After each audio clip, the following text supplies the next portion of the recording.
Hello,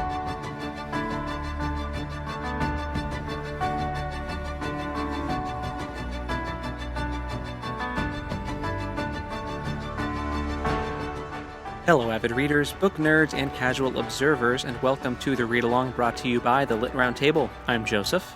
And I'm Anna, and today we're talking about The Light of the Midnight Stars by Rena Rossner. All right, welcome to part 18. Hi. Here we are again. Yes. Here we are. Yeah. So a couple of things, before we, jump into the content of today's episode. On a lighthearted note, be looking for the announcement of our next read-along video. Today will be your last day to sign up as a Patreon patron. Patron. That's the word you wanted. Yes, thank you. To vote on our next read-along book. So today's the last day when you're listening to this on the day it airs. So what day is that? Wednesday, but what's the day? I don't know. Hold on. Today is the 22nd. Yeah. So it'll be 7 days from now. The 29th. So your last day to sign up as a patron and vote is the 29th of June, which is the day that this episode airs. And we will have an announcement by the end of this week when you're listening to this. So be looking for that. Do we want to run through the books that are available to vote for one more time? Sure. So first, we've got Red Seas Under Red Skies by Scott Lynch, the sequel to The Gentleman Bastard's first book, Lies of Locke Lamora. We've also got Hall of Smoke by, last name's Long. H.M. Long. H.M. Long. We've also got Poppy War By R.F. Kuang. We've got Shadow of the Conqueror by Shad M. Brooks. And there's one more, right? Warbreaker by Brandon There Sanderson. it is. Warbreaker by Brando Sando. Yes. Branderson himself. Yes. All right. So those are the choices. So go ahead and go vote and go subscribe if you haven't already. Become a patron and you'll get voting rights. And yeah, if you don't make it this time, there's always next time. Absolutely. And then the other thing I want to say is we are in the last little stretch of this book, which means that if you are not caught up and you have not read this far, you should not listen to this until you are done. Yeah. This is a fairly new release. And also the last little bit of this book is pretty intense. So if you are not caught up, stop here. Yes. I just wanted to put that little caveat before we jumped into this last little bit. So Intense is the word. yes. So speaking of intense, I just want to talk about the emotional whiplash that was this first section, which was a Leptitsa section. Because last we left off with her, she was seriously contemplating jumping off a balcony and ending it all. Yeah. Well, yes. So before we actually start with the Leptitsa thing, I want to quote the epigraph because I love it. Oh, right. I always forget about that. Just it sets the stage perfectly for this section. And then, yes, you can tell us all about the whiplash. So we ended with her on the balcony contemplating what it would be like to jump. And then the epigraph, this is I love this. It was beautiful. Some evil is so unspeakable that the only way we can fight it is by telling a story over and over again until history stops repeating itself. Great quote. So good. Great quote. And then what happens? We go to Leptitsa and what then happens? Leptitsa's I'm still on the balcony. That's Yes. But then she gets straight up kidnapped. Arrested, kidnapped. I mean... Potato. You mean a potato sack over her head as she's dragged into a carriage and taken away. Yes. Sounds like a kidnapping to me. It really does. The worst part of this, well, maybe not the worst, but like one of the worst parts is that she wonders if Constantine is among those who are taking her. Yeah, I mean, they have trust issues, understandably. So Yeah. And she like, it was she's it like, was all very sad. yeah, she's like, I wonder if Constantine's one of them. Surely he wouldn't like do this, but oh my gosh, I hope he's not one of them. And then the reader is also left to wonder if he was one of them, which kind of sucks. I mean, for me, I think it's safe to say he was not. I don't think he was either. I think that's revealed later, but she wonders if Constantine was there, and then we find out that Constantine's like not around. Yeah. We don't know where He's is. off fighting. Yeah. It's not confirmed where he is, just that he's gone. But I guess I was under the impression he was still off fighting with Ivan Alexander. maybe. You know. But Nicholas and whatever the dad's name is. I wanted to say Nicholas came Barabbas, but it's not Barabbas. Yeah. Barabbas. Barber. Whatever. We'll get there. I have his name written down later. But anyway, so she wonders if Constantine is among them, which just like breaks my heart a little bit. Mm-hmm. And she is kidnapped, and she has a sack over her head. She can't see. She can kind of see the light from the stars through the sack, which is fitting. Mm-hmm. But then she hears shovel sounds and digging sounds, and then she gets thrown off a ledge. And for a second, she's like, "Oh, maybe I'll break my neck and die quickly. That'd be nice." Mm-hmm. Nope. She lands on her feet. Bummer. And gets proceeds to get buried alive. With She's only her head sticking out. She's standing still, so yeah, her head ends up being the only thing sticking up from the ground. And Margita pulls the sack off and spits in her face, calls her a I don't know, a bunch of derogatory terms. Mm-hmm. A demon, basically. A lot of a Jewish demon, Jewish slurs. Witch. Yeah. Yeah. She cuts off all of her hair. Mm-hmm. And then she shoves her mouth full of dirt. Yeah, like Letitia tries to cry out for help, and is like praying, and so Margita just stuffs her mouth full of dirt, and just to shut her up, and tells the guards to stay there till she stops breathing, and leaves. Yeah, and then Leptitsa is just staring up at the sky, which makes things worse for her because then the dirt, like she chokes on it more. Yeah, as she like tilts her head back to look at the stars. And it goes black. And like while she's having like experiencing her last breaths, she's remembering who she is. Mm-hmm. And she begins to pray for forgiveness and salvation. And then she dies with the stars in her eyes. And it's just like it's Ow. horrible. Ow. I cried the first time I read this. And then I cried again when I read it again. Because it is so horrible. That was awful. Yeah. That was truly awful. And I told you before we started recording, I was like, I almost texted you during this section just to berate you even more for picking this book. I didn't know. But it is, ugh. But I also like, it's all very well written. Yeah, it's very, very well written. I have no regrets in choosing this book. But no, me neither. Ouch. But, gosh, darn it. Yeah. So we have our first big character, like main, like POV character death of the book. Yeah. So there we have it. And then we switch to Hannah. Mm-hmm. And she goes out and checks on the babies. They're sleeping, safe and sound, all is well.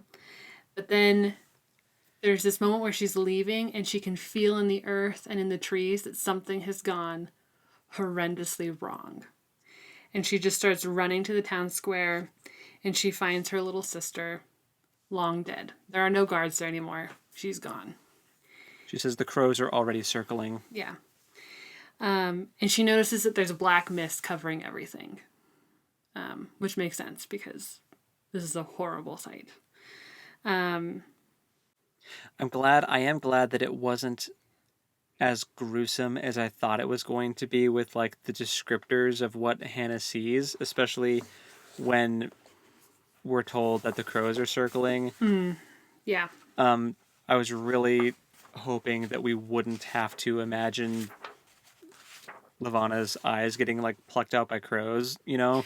Oh, right. Yes. Even though it probably happened. That's probably the state she was in when Hannah got there. I'm just glad that we got a little bit of mercy in not having to read it.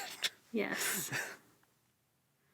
Sorry, I'm looking up. I have a quote written down, but I think I have not written it down correctly. Oh, okay. Yes, I did have it written down incorrectly. Okay. So, and then we have this really, like, I thought was a beautiful line. I just am so blown away by Rena Rossner's writing. But she goes, "I have known too much of loss and not enough love. We all have." And then she goes on to talk about how there's these two motherless boys now. How is she supposed to... What is she supposed to do for them? She feels completely forsaken because of all the losses that she's endured so far. And she also feels very guilty for leaving her sister behind when she chose to go after Margita when she tried to bury the boys. Yes. And she's like, if I had stayed with her, could I have prevented this? I think the answer is no. I think that whatever choice that Hannah picked would have ended this way. Because Margita was so evil. Margita definitely had it in her head that she was going to kill Levana, and probably the most powerful woman in that city or country. And if she wanted it done, it was going to happen one way or the other. So it was just kind of a matter of time, really. Yeah. Unfortunately. Yeah. But. Yep. And then she tries to free her sister's soul. In a very like magic-y way.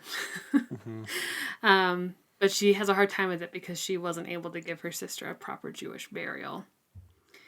And so she like sinks her feet into the ground and she begins to grow a sapling unwittingly. Like she's not intending to do it. It just happens. And the tree engulfs her sister and her soul sprouts as a silver star from the top of the tree and goes up to the sky, which was very beautiful. And the tree has star-shaped leaves. Yes. That are golden, right? Or they're either golden or silver. But and while this is happening, an owl lands in the boughs of the tree. And then she makes a note that she's going to mourn for 7 days, and then she will tell the story. So, and that's where we end with Hannah. Yep. And then we go to Stana. Yes. This section really ticked me off. Okay. Because I was really frustrated with Theodora. Yes. Really, really, really, really frustrated because everything from they get sent to the monastery because Stana can no longer hide that she's pregnant, and Ivan Alexander wants to pass the kid off as his. Right, and so send them both away. Yeah. Yes. So send them away to the monastery. Then when they come back with the kid, he can say, "That's my kid," and Theodora's kid. And then while they're in this monastery, Theodora is just like throwing a fit. Like she can't stand being there. She thinks it's a prison, but Stana sees it as like a refuge, somewhere safe where she doesn't have to be around Ivan Alexander and she doesn't have to be around his attention. And Theodora says something along the lines of, "That's all you ever think about." And I'm like, are you kidding me? She wants to get away from your husband. Abuser. Her abuser and your husband, and you're the one that asked her to go with you. Right. And like she was raped. Like she doesn't want to sleep with Ivan Alexander. Right. There's a power dynamic and she has to. It's just the amount of insensitivity and lack of empathy coming from Theodora in this section was really infuriating to me. And Stana is so forgiving of all of it. She's way more forgiving than she needed to be. Than she ought to be. Yeah. She's like Theodora is very restless. I feel bad for her. I'm like, why? She's not the one that's like, whatever. I mean, they're both in bad situations, but one of them has been impregnated against their will, and the other one has not. Yeah. Yeah. And as far as I know, Ivan Alexander hasn't really touched Theodora since their wedding night. No.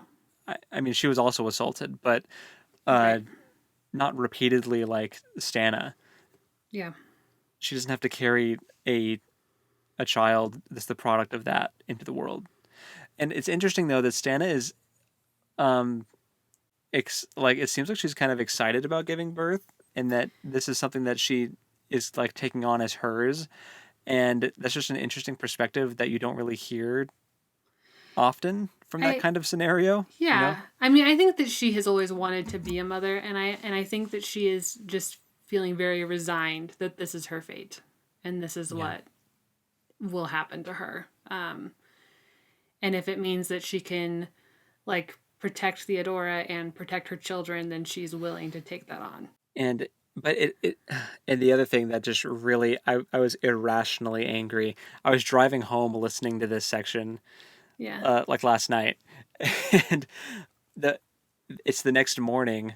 Mm-hmm. Like actually, first I don't want to skip over it. There, Stana says that neither one of them fell asleep very quickly, but then Stana had a dream when she finally did go to sleep, and I don't remember like the exact particulars of the dream.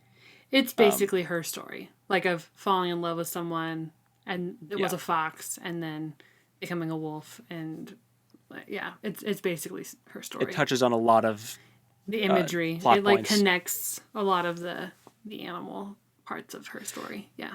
Yes. But then she wakes up and Theodora's gone. Now, okay, right? She did encourage Theodora several times that she just needs to go fly and like get some fresh air to feel better. So she has encouraged her to do that. But yeah, when she wakes up, she's alone. I think Theodora leaving when they're both awake would have been a better choice. Yeah. But, yeah. And she's alone for a long time. Like Theodora doesn't come back that day. Is this the part where, well, I know that previously early, so is this the time Theodora leaves and like Stana's like she ran away? No. So she has left, and while she's gone for a while. Stana likens herself to Esther, and she wants to replace Theodora at Ivan's side, and to secure her children's safety that way.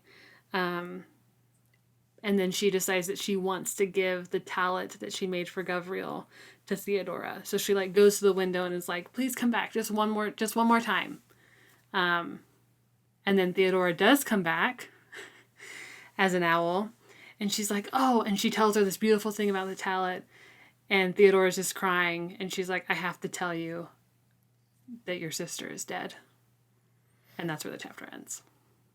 Because she was the owl that landed on the tree. Yes. So she returned with news. It's just so, because in this chapter is also when, like, because she was gone for a really long time. Yes. It was like long enough to where Stana thought that she just bounced, like she just ran away, and she even told Ivan Alexander when he came to visit to see how she was doing that Theodora ran away. And she was like not sure whether or not Ivan would marry her instead or what would happen. This is also when she decides to kind of rename herself as Sarah Theodora. That might be in the next. So like this section she's still called Stana, and then the next time she pops up it's Sarah Theodora in her next chapter. You're right, but she doesn't talk about renaming. Yeah, so that all happens in this chapter. You're right. Yeah. So, it all happens while she's gone. And then when Theodora does come back, there's also this moment where she's like, "I love you enough to set you free."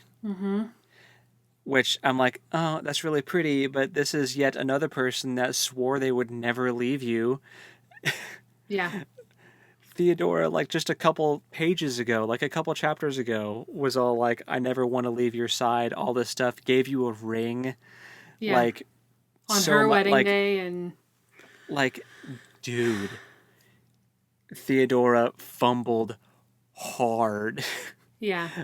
And I'm just really mad at that character. Yeah. And it just seems so bizarre. Like it all is just stemming from this being uncomfortable in a monastery. Like, right. And it's also, you're not going to be there forever. You're only going to be there for a little while. Well, and never mind that it's a monastery that is the same religion that Theodora grew up with. And it is not the religion that Stana grew up with. And so this is also the chapter she goes and she like asks to be baptized. Yeah. Right. Because she decides I'm going to be a survivor. Yes. And this is basically when Stana says, I'm going to be a survivor. I'm going to name myself Sarah Theodora.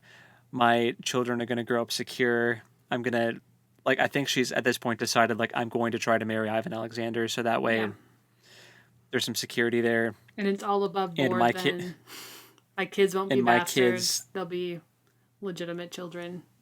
And they're going to rule the world, basically. Yeah. So she just decides I'm going to be a survivor. And then Theodora comes back.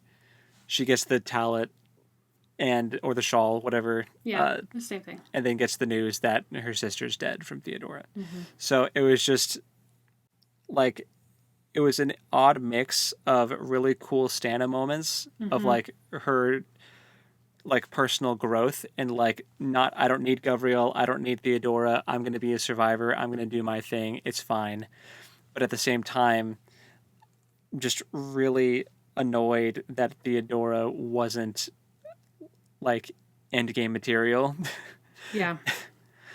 Like I just really wanted them to be like couple goals and be happy together, and then just all that went out the window when they got to a monastery, I guess. And I'm not saying that's like bad writing or anything. I just don't. I'm just annoyed at the character's choice. Yeah. So I mean, characters do dumb stuff all the time. It's been a long time since I've been this annoyed at a character. Yeah. But you know, like Theodora had red flags leading up to this point too. Yeah, I mean, definitely.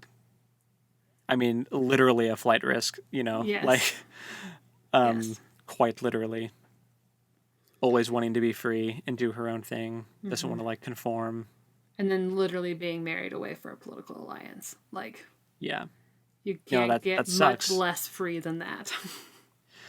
I just thought that maybe Stana, I mean, I don't know. I thought maybe they would have stuck it out together.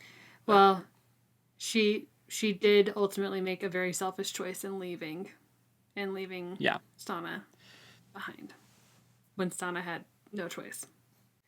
It just didn't feel very equal to me, the amount of sacrifice that was made between the two of them. No, I agree. But I think that... when we think about how Stana or Sarah started at the beginning of the book, she started out as a very selfish character who just wanted to be free. She's like a foil for Theodora. But in the things that happened throughout the story, she's come to this place of like you said, I'm going to survive this. Yeah. And she changes her name back to her Jewish name. Plus Theodora. Plus Theodora. Yeah. Sarah Theodora. It's a pretty name. It is a pretty name. So that's pretty much it for Stana, though. Yeah, I thought it was cool how both... So, earlier in this section, Laptitsa remembers who she is and like goes through this very powerful prayer moment. And Stana also comes to remember who she is in her own way. And also had to, in a sense, die to herself to survive. Yeah. Lots of like themes of like rebirth and becoming something new. Yeah. In this book. Absolutely. Yeah. So that's pretty much it for this section, though. So The next section is when we'll go over kind of the rest of the main story, mostly.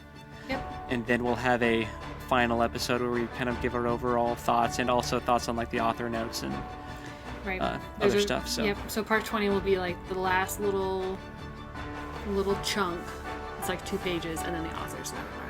So, before we do that, we got to get to part 19. So it's up now. Yeah.